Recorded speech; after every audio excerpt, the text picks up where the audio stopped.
Amém. Glória a Deus. Você está feliz? Amém. Amém. Eu sei que você não pode abraçar, que nós estamos no momento de pandemia, mas você pode dar um sorriso. Vira para essa pessoa do lado, pessoa linda, dá um sorriso para ela. Mesmo que ela não veja o teu sorriso por causa da máscara, mas ela vai ver os teus olhos, ela vai ver a intenção do teu coração que está sorrindo. Você não pode abraçar, você pode sorrir. Amém? Amém. Glórias a Deus. Louvado seja o nome do Senhor. Eu quero que você agora abra a palavra de Deus, a Bíblia Sagrada, no livro de Juízes, capítulo 2. Juízes, capítulo 2, versículos 6 a 10. Amém? Juízes, capítulo 2, versículos 6 a 10. Juízes vem depois de Josué, é o 6º livro da Bíblia. Todos acharam? Amém. Amém? Assim diz a palavra de Deus. Eu vou ler na nova tradução da linguagem de hoje, uma linguagem mais moderna. Josué mandou embora todo o povo de Israel, e cada homem foi tomar conta do seu pedaço de terra. O povo de Israel serviu a Deus, o Senhor, enquanto Josué viveu. Depois que ele morreu, eles ainda continuaram a servir o Senhor, enquanto viveram os líderes que tinham visto tudo o que o Senhor havia feito por Israel. Josué, filho de Num, servo do Senhor, morreu com a idade de 110 anos. Ele foi sepultado no seu próprio pedaço de terra, em Timate-Heres, na região montanhosa de Efraim, ao norte do Monte Gás. Todas as pessoas daquela região, daquela geração, também morreram, e seus filhos esqueceram o Senhor e as coisas que ele havia feito pelo povo de Israel. Amém? Feche teus olhos. Deus amado e Deus bendito, eu sei que o Senhor zela e vela pela Tua palavra. A Tua palavra não volta vazia, sem cumprir com o propósito para o qual o Senhor tem levado. Agora, Pai amado, nos prepara para que nós possamos verdadeiramente ouvir a Tua voz e ter a disposição de mudar. Mudança de mente, mudança de atitudes, pelo poder do nome de Jesus. Quem crê, diga amém. Amém. Glória a Deus. Pode sentar, queridos. Aleluia. Louvado seja o nome do Senhor. Queridos, por que nós viemos na igreja? Por que nós congregamos? Por que nós vemos todos os domingos, nas quintas-feiras? Há um motivo, há uma razão disso. A razão é que um dia nós estávamos perdidos, um dia nós estávamos longe do Senhor, perdidos em nossos pecados, em nossos comportamentos, e um dia o Senhor nos trouxe, nos tirou de um lugar, como a Bíblia diz, um lugar de lama, uma lamaçal de pecado, e nos trouxe para morar agora junto com o Senhor. E hoje, mesmo estando aqui na terra, o Senhor já nos vê nos céus. Então nós estamos aqui na terra, nós somos filhos de Deus, herdeiros do Senhor, porque um dia nós vamos morar lá no céu. A Bíblia diz que um dia nós seremos como o Senhor é, e assim como Ele é, nós o veremos. Essa é a nossa esperança. Então o maior dom que existe para o ser humano aqui nessa terra é a salvação. Nada desse mundo se compara com a salvação. Amém? Então primeiro você precisa da salvação para ti. Mas pastor, eu não sou tão ruim. Comparado a quem? A Bíblia diz que não há nenhum justo sequer. Todos se extraviaram e perdidos estão. Então eu me vejo como perdido. Eu me vejo como alguém pecador, porque a Bíblia diz que eu sou pecador. E pecador é aquele que erra, aquele que falha. Eu sou cheio de falhas, cheio de erros. Eu tenho que buscar em Deus correção diariamente. Então hoje eu quero falar com você sobre isto, porque aqui nós temos um homem chamado Josué, um homem que foi levantado por Deus para ser líder de uma grande nação, um homem que foi inicialmente servo de Moisés, viveu muito tempo liderando essa geração do povo que saiu do Egito, lutou muitas guerras, um homem que viu muitos milagres, um grande capitão, um grande guerreiro, um homem de Deus valoroso. E olha só, ele foi substituto do maior líder que Israel teve, que foi Moisés. Moisés, o grande legislador, Moisés que viu Deus face a face, Moisés o qual Deus escreveu a lei com seus próprios dedos, Moisés que quando desceu do monte, depois de 40 dias e 40 noites, o seu rosto brilhava como o sol do meio-dia. Esse era Josué, um homem como eu, um homem como você, cheio de defeitos também, cheio de falhas, mas ele não fugiu da missão que Deus deu para ele. Ele levou esse povo para uma terra prometida, para uma terra que manava leite e mel, uma terra cheia de alegria, felicidade, prazeres, uma terra cheia de cidades fortificadas, uma terra que era abençoada por Deus. Esse homem, ele foi grande, ele impactou toda a sua geração, impactou os homens e mulheres, os quais viveram com ele, conviveram com ele, porque viram nele um homem de Deus. Mas a história nossa um dia acaba, e Josué, ele um dia envelheceu, e depois de ver tantos milagres, o mar vermelho se abrir, o mar Jordão se abrir, de uma rocha saiu e brotou água, de uma fonte de água salgada, Deus fez transformar uma água doce, água potável, pronto para beber. O maná que Deus deixava que todos os dias esse povo pudesse colher, que era o pão que vinha dos céus. E em algum momento também o povo queria carne, e Deus mandou um vento e veio bastante codornas. Eles saciaram o desejo, a vontade de comer carne. Um homem guerreiro.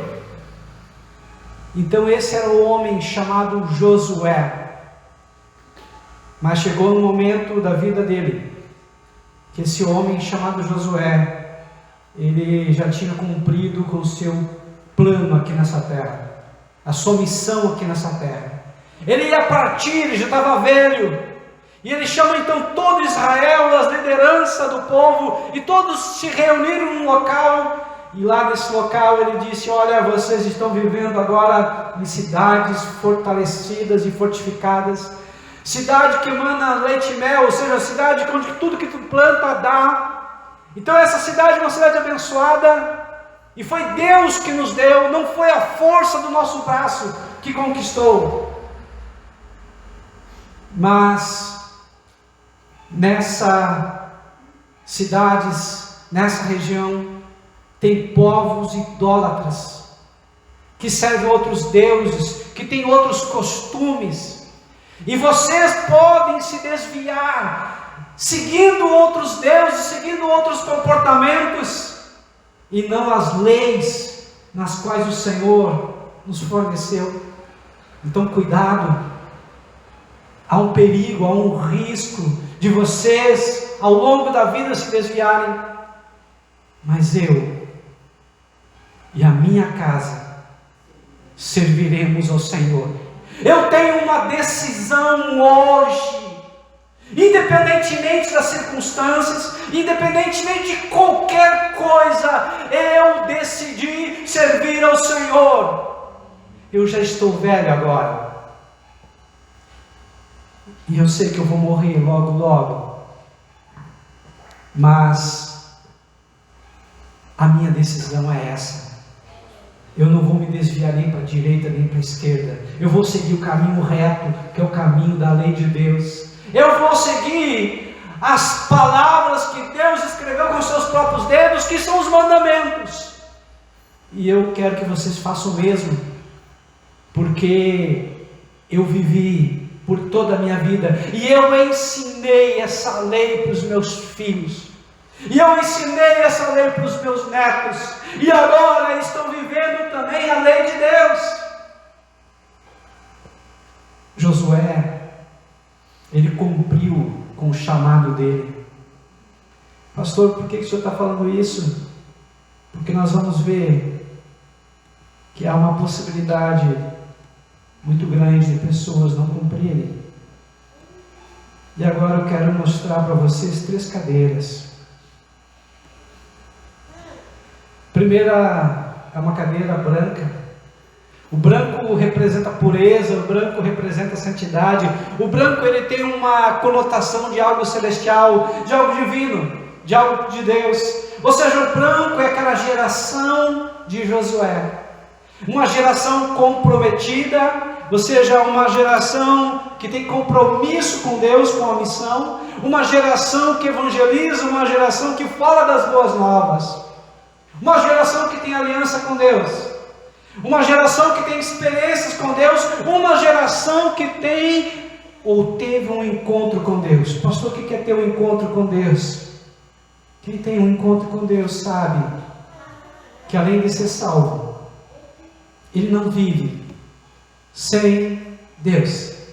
Uma pessoa que teve um encontro com Deus tem a vida mudada, o seu nome é mudado. Uma pessoa que tem um encontro com Deus é uma vida antes de Cristo, depois de Cristo. Não é só religião, não é só vir na igreja, não é só vir nos cultos, é a vida ter sentido e fazer sentido. Pode até ter problemas com os homens, pode até ter problemas na igreja, pode ter problema com o sistema, mas ele não abandona Deus, porque ele sabe que ele precisa de Deus. Ele não sabe, ela não sabe viver sem Deus.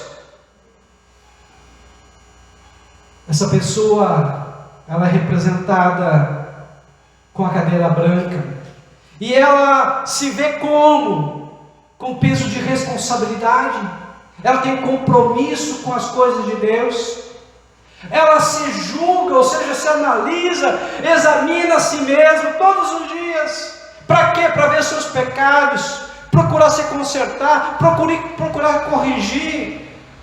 Ela se vê como um trapo de imundícia, ela se vê como um caco, entre muitos cacos, mas também ela se vê como um adorador, que não olha só para as mãos de Deus, ou seja, para aquilo que Deus pode dar, mas olha para o rosto de Deus, para a essência e o caráter de Deus.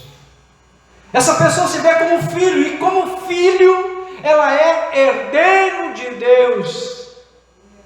Então ela tem bastante direitos, ela reconhece seus direitos, reconhece quem ela é.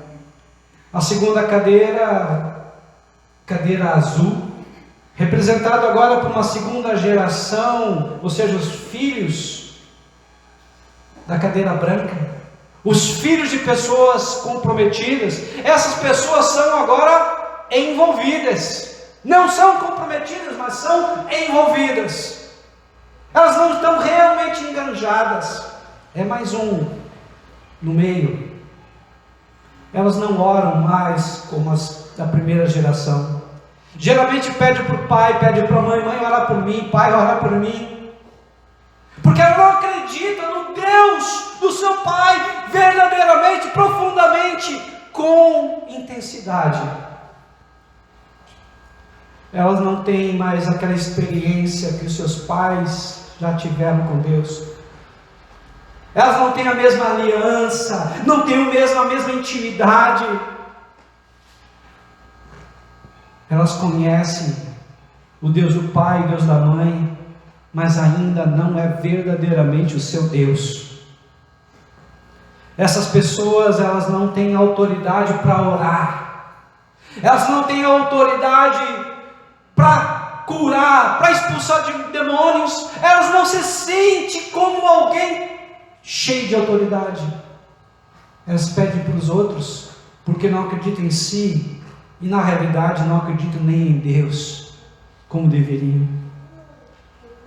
Essas pessoas, elas são legalistas, sempre julgando os outros, sempre com uma língua afiada, rebeldes. Assim é essa pessoa da segunda geração da cadeira azul. Nós temos agora uma terceira geração, a cadeira vermelha. Essa pessoa ainda é pior, porque ela tem agora uma crise de identidade. Ela não ouviu a voz de Deus, ela é uma pessoa totalmente perdida, uma pessoa afastada, uma pessoa que não conhece a Deus. Essa pessoa, ela precisa se converter. Enquanto a cadeira branca, a pessoa é realmente convertida, a cadeira azul, a pessoa é convencida, é apenas um religioso, um participante de um culto. A pessoa da cadeira vermelha, ela não conhece o Senhor. Como exemplo agora, quero dar para vocês os patriarcas. Abraão. Abraão representa bem a cadeira branca. Abraão representa bem aquele que é comprometido com Deus, ou seja, primeiro Deus, depois eu. E tanto é verdade que Abraão não negou aquilo que ele tinha de mais valioso para ele, que era o seu próprio filho. E lá em Gênesis capítulo 22 fala sobre o chamado de Abraão e fala sobre o que Deus pediu para Abraão: sacrifica o teu filho. E ele estava pronto para sacrificar Isaac. Nós só vamos ser a cadeira branca, essa primeira geração de pessoas realmente convertidas e comprometidas, quando estivermos prontos para sacrificar o nosso Isaac. Pastor, o que pode ser o nosso Isaac? Teu Isaac pode ser tantas coisas, mas o teu Isaac pode ser aquilo no qual você deposita toda a tua fé, aquilo que compete com Deus, aquilo que toma o lugar de Deus.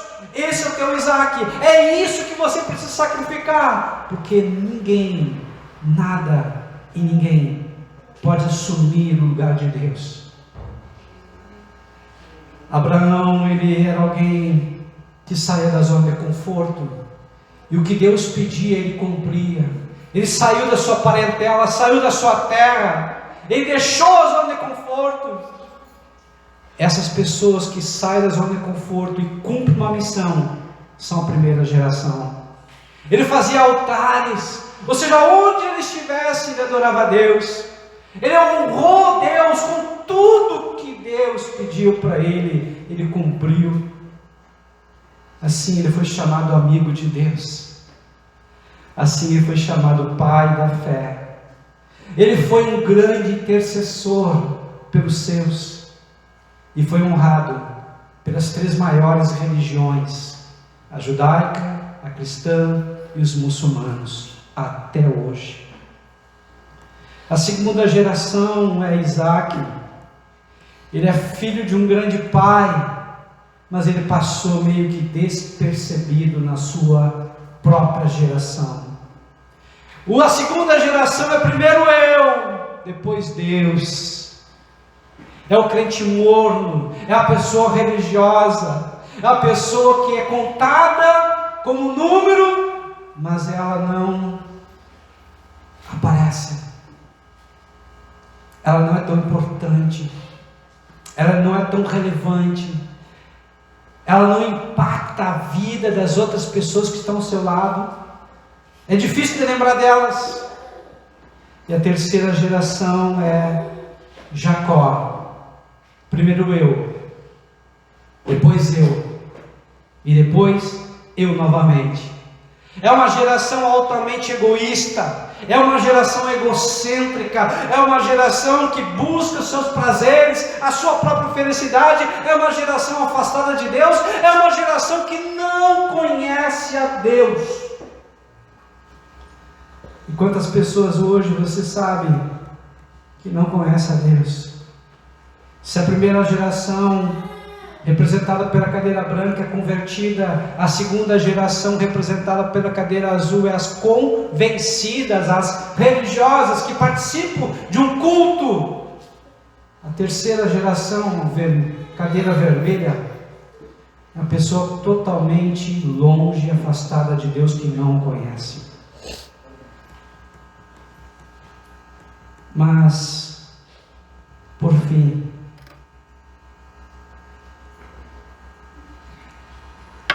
nós podemos ter um encontro com Deus, assim como Jacó teve. Porque um dia Jacó conhecia o Deus de Abraão, primeira geração, cadeira branca. Deus conheceu o Deus de Isaac, cadeira azul.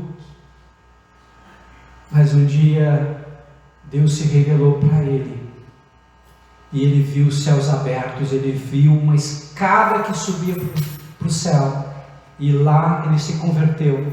E ele saiu agora da cadeira vermelha, ou seja, de uma posição de não conhecer Deus, para uma posição um pouquinho superior, uma posição de conhecer agora a Deus. Ainda não era comprometido, mas já era envolvido. Mas teve um momento da vida dele que Esaú estava à sua frente, que o seu sogro Labão estava atrás, e ele tinha muito medo de morrer. Ele tinha muito medo que a sua família fosse dizimada. E lá no vale de Jaboque, em Peniel, ele lutou com Deus e prevaleceu. Pastor, o que o senhor está querendo dizer? Há um momento da minha vida, há um momento da tua vida, que nós precisamos decidir: será que eu estou feliz com a vida que eu estou levando? Será que a minha história até esse momento realmente está bem? Eu preciso mudar, eu tenho que fazer alguma coisa diferente. Assim como está, não pode continuar. Ele lutou com um homem que ele não sabia, e não sabia que era o anjo de Deus, o próprio Deus. E ele se agarrou naquele homem durante toda a noite e disse: não te largarei, não te deixarei, enquanto tu não me abençoares. Ou seja, eu preciso de ti. Eu não posso permanecer na vida assim como está. Tem que haver uma mudança, algo tem que acontecer. Foi isso que ele fez. E lá, aquele anjo disse: como é que tu te chamas?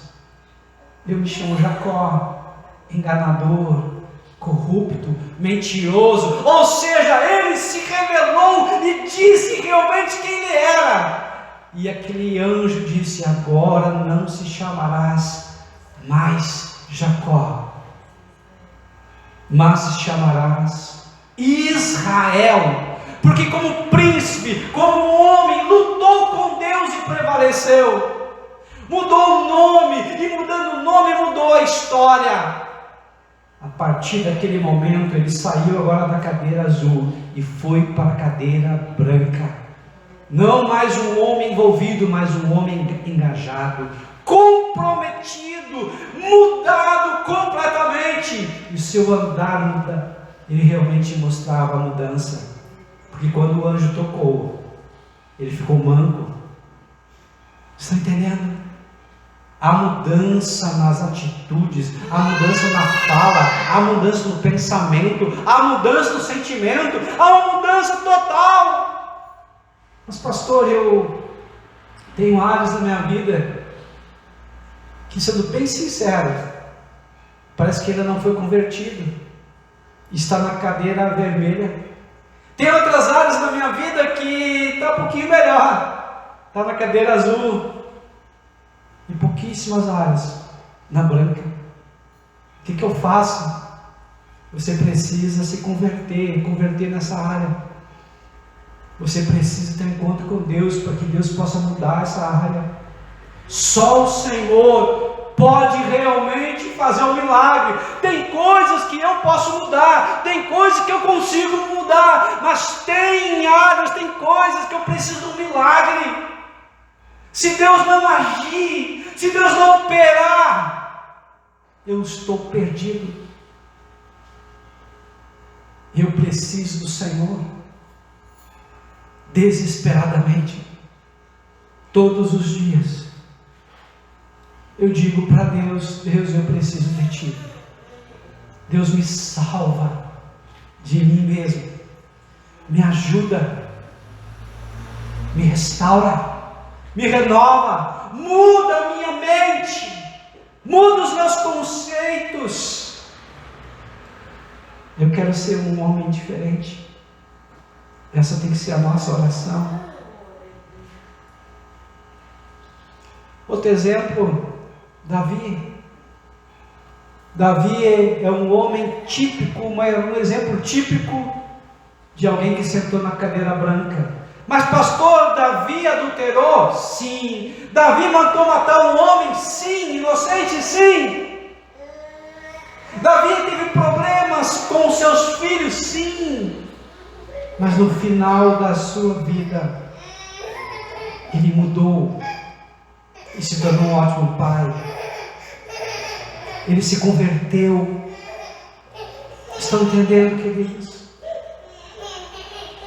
Ele foi restaurado numa área que ele precisava, que era a área familiar. Eu não sei qual é o teu problema, não sei qual é o teu dilema, mas peça para Deus mudar, principalmente naquela área que você está tendo derrotas, principalmente naquela área que você sabe que precisa de cura, precisa de libertação, precisa de restauração, precisa de uma mudança significativa para você. Talvez ninguém saiba, talvez aquela pessoa que mora junto de você saiba, está pedindo para Deus também um milagre. Talvez o teu casamento esteja comprometido, porque há problemas nessa área. Mas o Deus que cura, que liberta, que restaura, esse mesmo Deus que é o mesmo ontem, hoje e será eternamente, Ele está aqui. Ele não perdeu o poder, Ele não perdeu o desejo de te ajudar, de mudar, de fazer o impossível acontecer. Mas o que Ele precisa? Primeiro, que você reconheça que precisa dEle. Reconheça os teus pecados, reconheça as tuas falhas, reconheça o teu erro. Admita: eu errei, eu estou errando nessa área, eu estou fazendo isso, estou fazendo aquilo. Primeira coisa, eu preciso reconhecer os meus erros. Eu preciso falar, eu preciso verbalizar, eu preciso pedir perdão, eu preciso me arrepender verdadeiramente. Aí Deus age, aí Deus opera, aí Deus transforma, aí Deus cura, aí Deus liberta. Amém? Davi é a primeira geração, Salomão é a segunda geração. Começou bem e terminou mal, se desviou. Um homem que foi o homem mais sábio que existiu nessa terra depois de Jesus Cristo.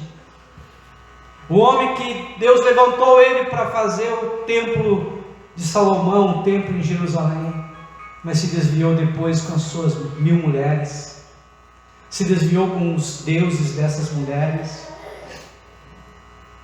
E depois a terceira geração, Roboão, não conhecia mais a Deus. Amém? Queridos, Deus, Ele tem filhos. Deus não tem netos. Teve um grande avivamento na Argentina em 1915.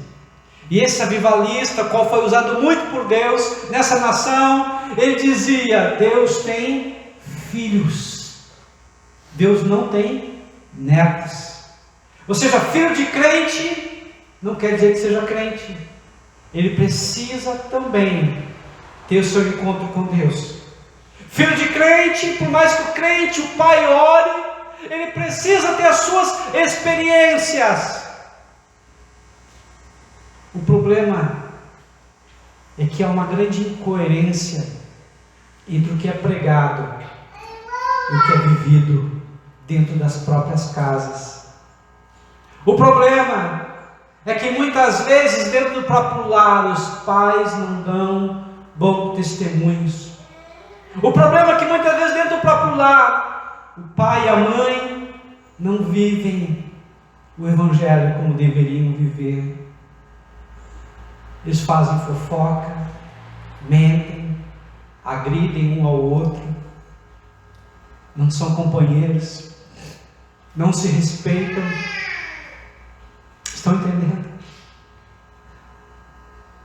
Queridos, se nós vivêssemos o evangelho plenamente dentro da nossa própria casa, os nossos filhos seriam todos eles convertidos. Os nossos filhos iriam aprender, não pelo que nós falamos, mas principalmente pelo que nós fazemos. Há um ditado muito certo que diz que as palavras convencem, mas o exemplo arrasta. Já pensou? Se a partir de hoje nossos filhos começarem a ver nós orando mais, meditando, lendo a palavra mais, vivendo a palavra mais, amando mais, ajudando mais, perdoando mais, sendo mais tolerante, mais paciente, qual vai ser a qualidade dos nossos filhos se nós realmente formos crentes comprometidos? No Novo Testamento, em 1 Coríntios capítulo 3, fala sobre 3 tipos de pessoas.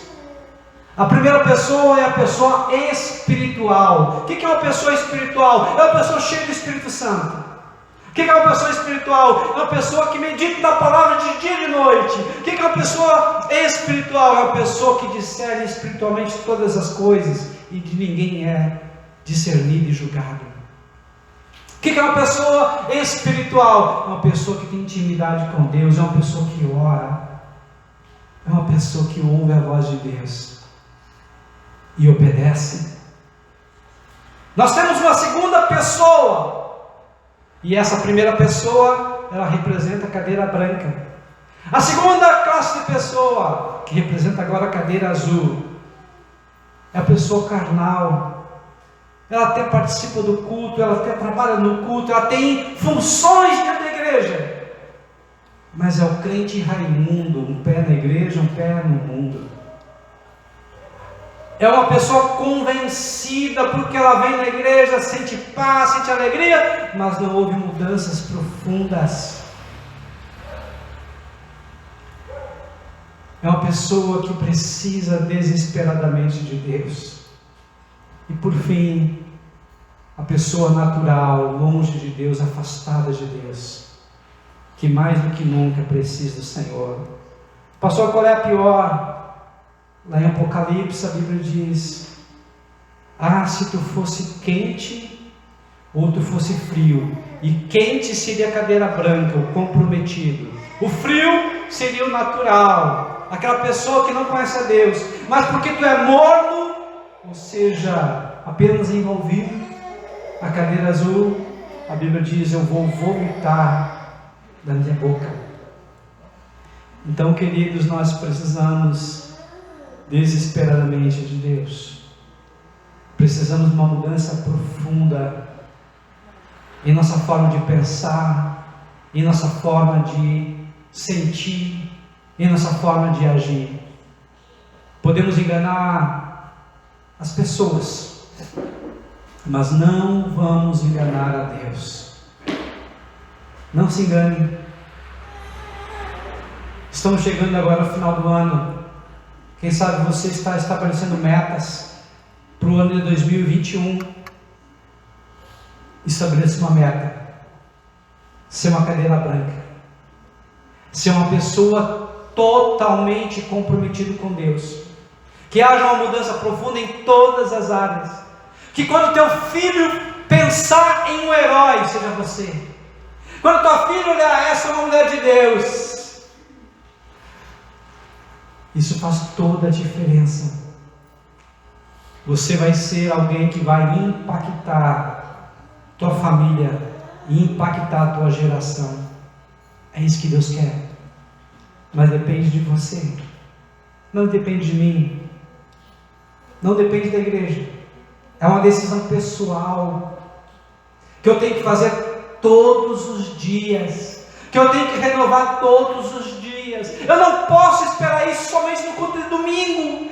Eu tenho que fazer isso na segunda, eu tenho que fazer isso na terça, na quarta, na quinta, na sexta, no sábado, todos os dias. Eu tenho que renovar a minha aliança com o Senhor. Amém? Fique em pé nesse momento. Se você sabe que essa palavra tocou em você, você precisa dessa mudança. Eu não sei qual é a área da tua vida que precisa ser mudada, mas você sabe que tem áreas da vida que precisa de uma mudança e é para ontem. Se não mudar, teu casamento está com problema. Se não mudar, você vai enlouquecer. Se não mudar, algo de ruim vai acontecer. Eu quero te dizer que o mesmo Deus que mudou Jacó, Ele está aqui hoje. Ele pode mudar. Feche os teus olhos. Coloca a mão na altura do teu coração. E faça um compromisso com Deus. É você e Deus. Só você e Deus. Você sabe, mais do que ninguém, que você precisa de mudar. E você sabe que você tentou em algumas áreas, fracassou, e tentou de várias formas e não conseguiu. Mas hoje você veio no lugar certo, e hoje você está diante da pessoa certa. É Deus que faz o milagre, é Ele que vai te visitar, é Ele que vai te dar força, é Ele que vai te capacitar, é Ele que vai colocar a pessoa certa para te ajudar. É só você e Deus. A Bíblia diz: agindo eu, quem impedirá? O Espírito Santo de Deus, Ele está aqui nesse lugar. É Ele que convence o homem do pecado, da justiça e do juízo. É Ele que opera o seu milagre. É Ele que opera o sobrenatural. E nesse momento agora, Ele está trabalhando no teu coração. Mas pastor, eu não consigo, eu sou fraco. Eu sei que você é fraco. Eu também sou fraco. Mas o Senhor é forte. Não olha para o problema, não olha para a tua fragilidade, não olha para as tuas limitações, mas olha para aquele que tem todo o poder de fazer além daquilo que você está pedindo ou pensando. Olha para aquele que tem o poder e quer fazer essa mudança. Ele está disponível para operar o sobrenatural. Cadeias vão ser quebradas agora. Grilhões vão ser quebrados agora. Já estão sendo quebrados cadeias do passado. Traumas. Talvez você age e reaja de uma forma que você não sabe porquê. Mas o Senhor agora está indo na raiz do problema. Ele está te destravando pelo poder do nome de Jesus. Ele está operando milagre. Talvez você não note ainda hoje, mas daqui a uns dias você vai começar a notar a mudança, a diferença. Porque o Deus de milagres, o Deus do sobrenatural, Ele está aqui. Ele está operando. Ele está fazendo o milagre acontecer. Apenas creia e confia, e olhe fixamente para o autor e consumador da tua fé, Jesus Cristo de Nazaré. Ele agora está te visitando. Ele agora está operando. Então apenas confia e crê de todo o coração, pelo poder do nome de Jesus.